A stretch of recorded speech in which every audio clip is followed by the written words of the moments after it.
Assalamualaikum warahmatullahi wabarakatuh. Anak-anak kita lanjutkan. Oke. Yaitu bab penyembelihan. Kemarin saya terangkan bagaimana penyembelihan itu. Ada dua saluran yang harus diputus ketika menyembelih binatang. Ada saluran hukum, ada saluran haisum.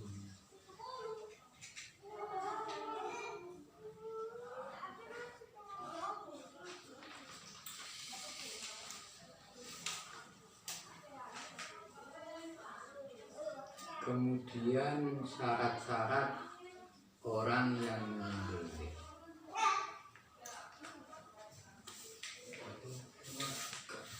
Jadi siapakah orang yang diperbolehkan untuk menyembelih? Dan siapakah orang yang tidak diperbolehkan untuk menyembelih? Mengapa tidak diperbolehkan? Karena kalau menyembelih maka sembelihannya itu tidak jadi haram. Dilarang untuk dimakannya. Yang diperbolehkan untuk menyembelih satu adalah orang ahli kitab. Siapa orang ahli kitab itu? Yang dimaksud orang ahli kitab adalah orang Yahudi dan orang Nasrani. Mengapa? Karena orang Yahudi dan orang Nasrani itu oleh Allah Ta'ala diberi pegangan kitab wahyu namanya Injil.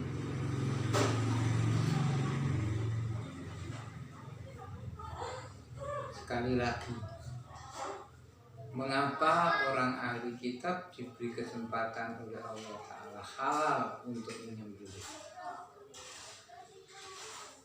Dimakan orang Islam halal. Kenapa?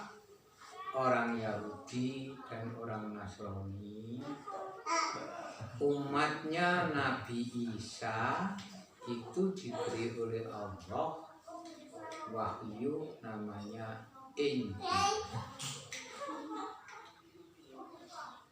Dan semua kitab-kitab wahyu Allah itu isinya la ilaha illallah, mengesahkan Allah, tidak ada Tuhan kecuali Allah.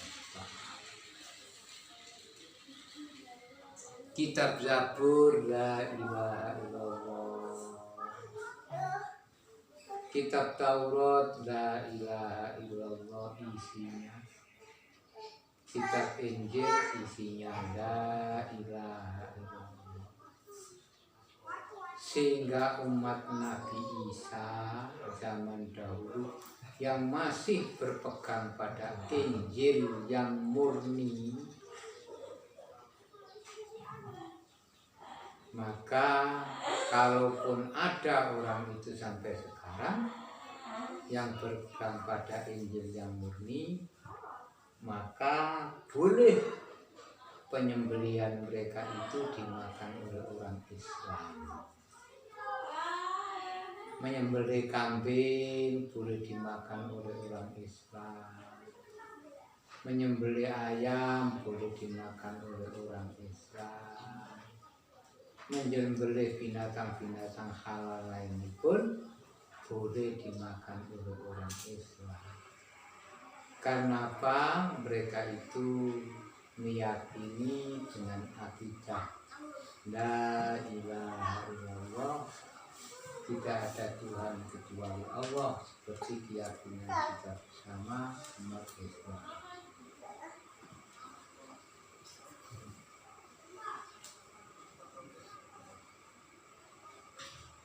Di dalam surat Al-Maidah ayat 5, Allah Ta'ala menjelaskan, Al-yawma ukhilla lakumul maitata wa ta'amul ladzina utul kitaba hillul lakum wa ta'amukum hillul lahum. Al-yawma hari ini ukhilla lakumut thayyibat, dihalalkan atas kamu al-thayyibat, yang suci, yang bersih-bersih. Wa ta'amul ladzi utul kitaba hilun, dan makanan orang ahli kitab itu halal bagi kamu semua. Bagi orang Islam kita halal. Itu umat Nabi Isa yang dulu, yang masih berpegang pada Injil yang murni. Wa ta'amukum khilul lahum, dan makananmu hai orang Islam halal bagi orang-orang ahli kitab. Dengan kata lain, ta'amun ahli kitab ini termasuk penyembelihan.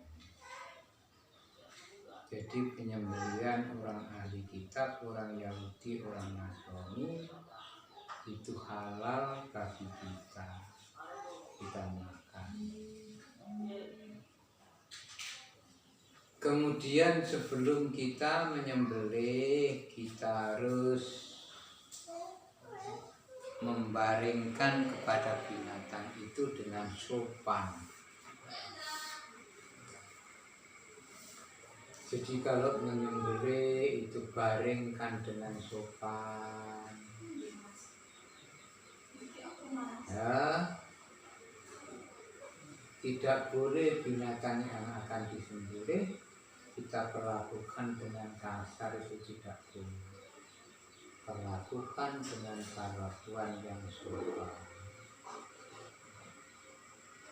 Innama harrama alaikumul maitata waddama wa lahmal khinzir wa ma uhilla li ghairillah. Innama, sesungguhnya,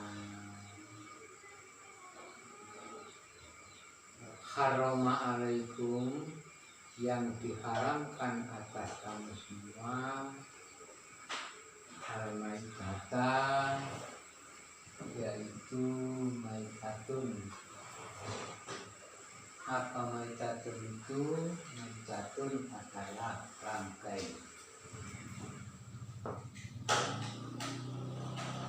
Jadi yang diharamkan oleh Allah adalah al-maitatu, bangkai. Kemarin sudah saya terangkan kecuali dua bangkai. Bangkai pertama adalah bangkai ikan dan bangkai belalang.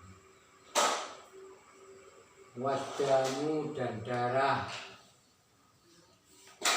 Darah di sini adalah darah dari darah leher yang binatang yang disembelih, kemudian ditampung dalam satu wadah. Setelah darah itu menjadi kenyal, lalu dipotong-potong, dibelah-belah, kemudian dibumbui. Sesudah itu digoreng, maka darah itu disebut dideh.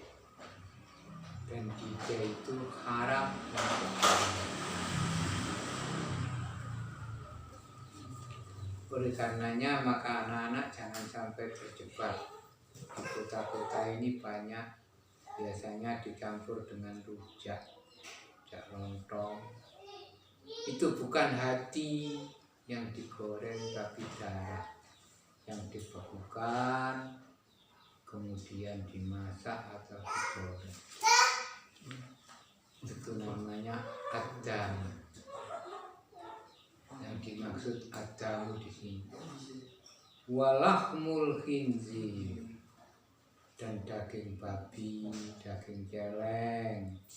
Hati-hati anak-anak, misalkan di Jawa Barat itu orang mencari celeng, kemudian dagingnya dijual kepada orang-orang yang menjual daging sapi, daging kambing, diurap jadi satu.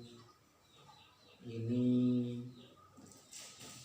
cara-cara busuk orang yang bekerja untuk meraih keuntungan yang lebih banyak. Jangan ditiru, carilah dengan jalan yang baik, sehingga rezeki yang kita peroleh adalah rezeki yang baik.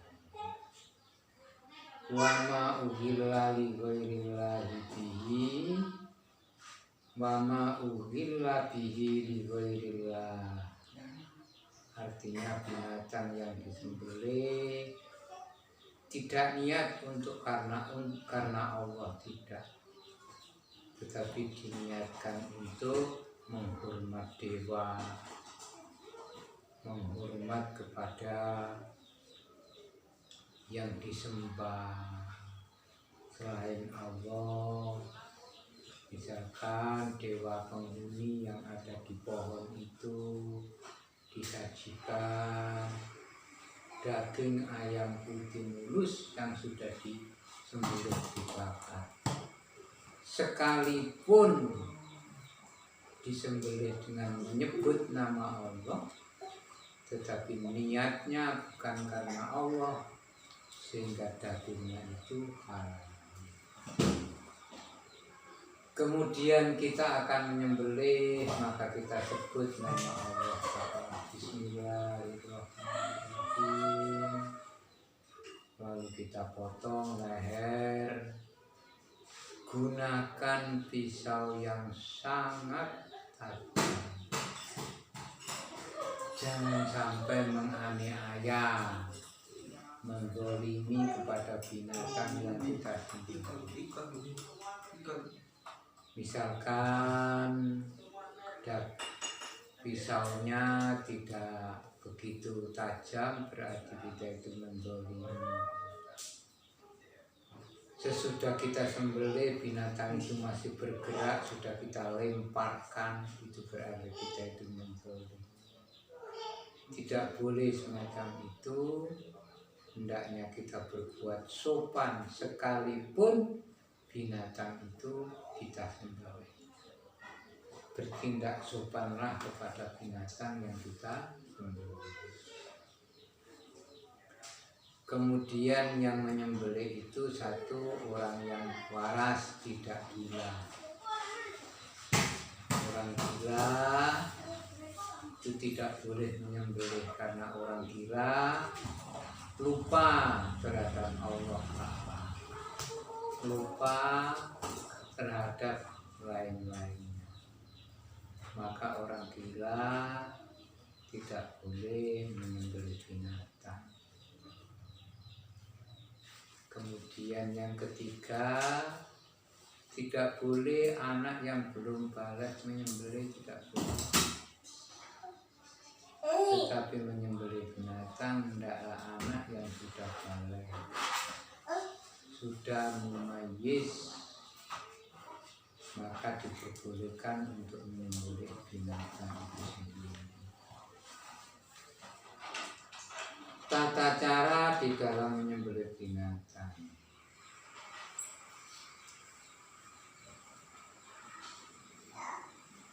Tata cara di dalam menyembelih binatang,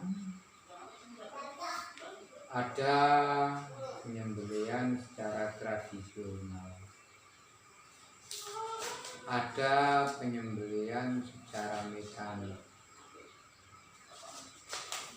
Jadi penyembelihan secara tradisional itu seperti yang di desa-desa itu, menggunakan pisau, binatangnya dibaringkan, kemudian menyebut nama Allah, Bismillahirrahmanirrahim. Kemudian binatang itu diputus 2 saluran dan urat-urat yang ada di sekitar saluran itu. 1 saluran pernapasan, 2 saluran yang menuju ke pencernaan. Ini penyembelihan secara tradisional.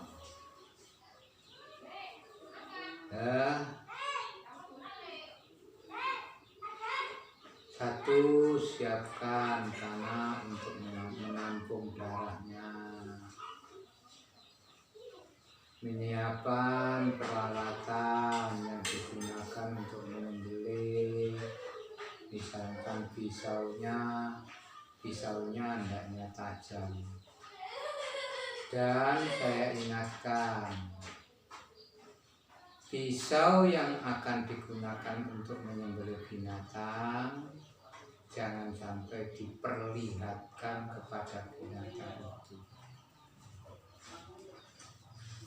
Kalau diperlihatkan, binatang itu akan terjadi kecurigaan, ketakutan dan lainnya. Itu zalim, menganiaya kepada binatang.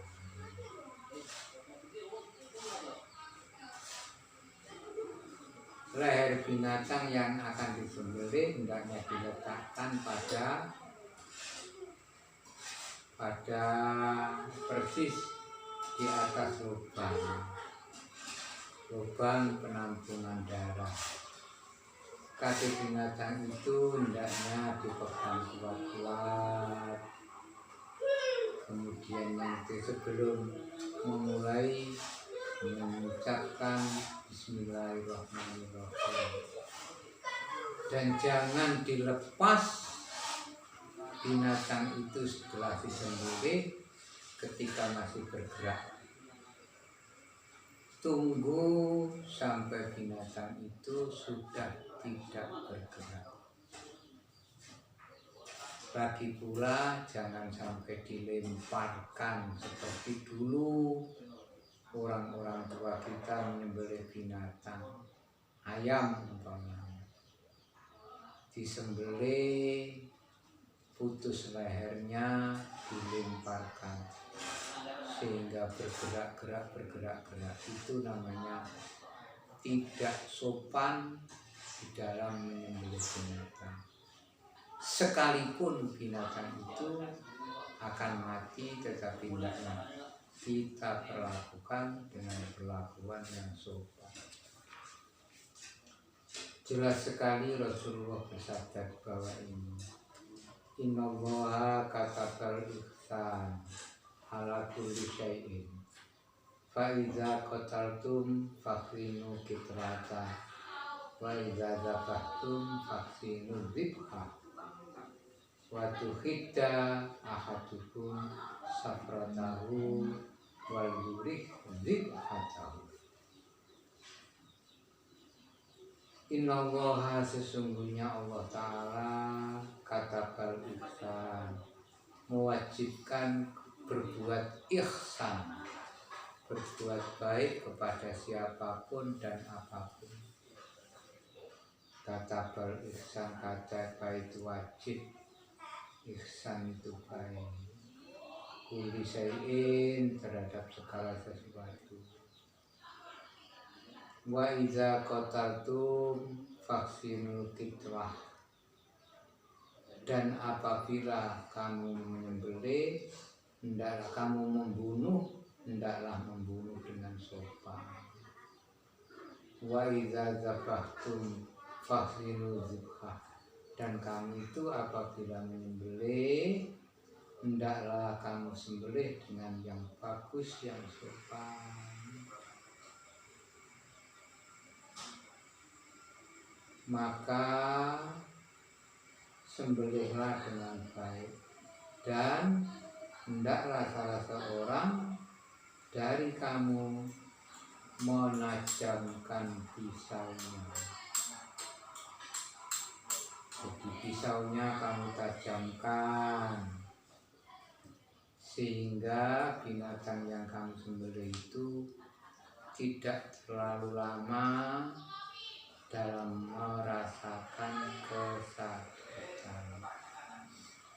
Cukup hanya beberapa detik, beberapa menit merasakan kesakitan.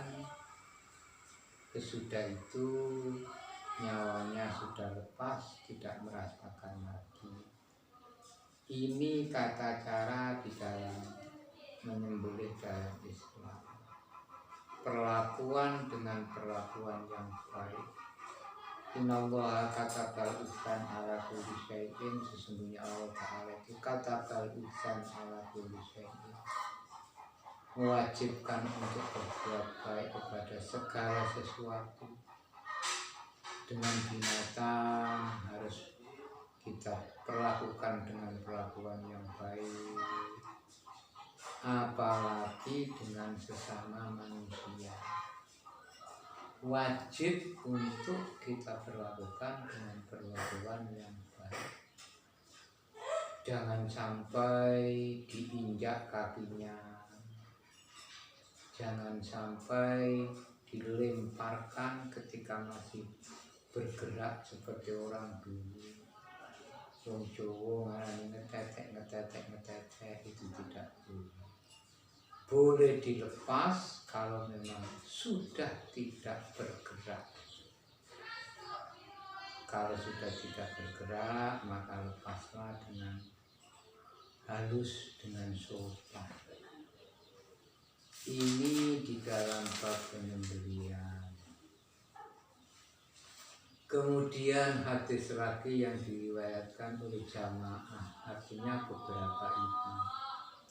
An Rafi'in qala kunna ma'an Nabi sallallahu alaihi wasallam fi safarin fanajja ba'iratan min ibilil qaumi walama yakun ma'ahum hablan faromahu rajulun bisahmin fakhatat faqala Nabi sallallahu alaihi wasallam inna hadhil bahaim awabida, dan seterusnya. Jadi kisahnya ini adalah unta yang lepas dari talinya. Hendaklah kau pegang dengan cara yang sopan, kau tali dengan cara yang sopan. Jangan kau perlakukan dengan perlakuan yang tidak sopan, apalagi menyakiti binatang itu sendiri. Menyembelih binatang secara mekanik, artinya menyembelih binatang tidak dilakukan oleh tangan manusia, tapi dengan mesin. Apalagi sekarang anak segala-galanya itu sudah dilakukan dengan mesin. Jarang menggunakan tenaga manusia. Semakin modern tenaga manusia itu semakin kurang diperlukan. Tenaga mesin, mekanik. Maka jadilah orang yang pinter, yang melebihi otakmu dari mekanik, karena kamulah yang membuat mekanik itu sendiri. Jadi ada di kota-kota itu menyembelih ayam di restoran yang besar, tidak lagi dengan tangan manusia, langsung satu persatu ayam itu dimasukkan di sebuah lubang, kemudian mekanik pisau yang bergerak memotong leher binatang itu terus berurutan, sehingga binatang itu sudah jatuh, ayam itu sudah terpotong lehernya, oleh pisau mesin. Itu namanya proses penyembelihan binatang dengan cara menggunakan. Boleh Pak, itu boleh, asalkan orang yang berniatan menyembelih itu sudah mengucap Bismillahirrahmanirrahim. Tidak hanya itu, bahkan ketika kamu menembak binatang, burung besar, burung ini tidak ada yang memiliki, kamu mengambil senjata, senapan, mau kamu tembak, ucapkan bismillah dulu, bismillahirrahmanirrahim, kemudian kamu tembak, binatang itu kena, entah kena apanya, kena perutnya atau kena kepalanya, jatuh mati, maka binatang itu halal. Misalkan lagi di tempat-tempat hutan, orang mencari binatang dengan tombak, binatang itu ditombak, terkena kepalanya, seketika itu mati. Namun sebelum menembak, orang tersebut sudah mengucap Bismillahirrahmanirrahim, maka binatang itu halal untuk dimakan. Anak-anak, sekarang jawablah pertanyaan di bawah ini. Bagaimana sikap kita ketika kita menyembelih binatang? Jelaskan secara urut sikap kesopanan kita. Tulis hadis mengenai hal tersebut di atas. Bagaimana hukum binatang yang ditembak sebelumnya sudah diawali dengan ucapan Bismillah. Bismillahirrahmanirrahim, sudah menyebut nama Allah. Anak-anak, selamat mengerjakan. Mudah-mudahan